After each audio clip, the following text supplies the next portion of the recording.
యనమల దివ్య అనే నేను శాసనసభ సభ్యురాలిగా ఎన్నికైనందున శాసనం ద్వారా నిర్మితమైన భారత రాజ్యాంగం పట్ల నిజమైన విశ్వాసం, విధేయత చూపుతానని, భారతదేశ సార్వభౌమాధికారాన్ని సమగ్రతతో కాపాడుతానని, నేను స్వీకరించబోయే కర్తవ్యాన్ని శ్రద్ధతో, శక్తులతో నిర్వహిస్తానని దైవసాక్షిగా ప్రమాణం చేస్తున్నాను.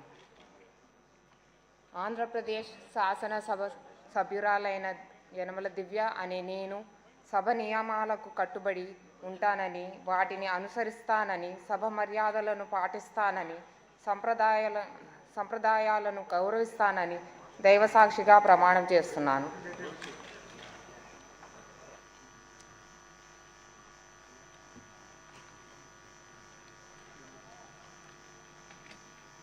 శ్రీమతి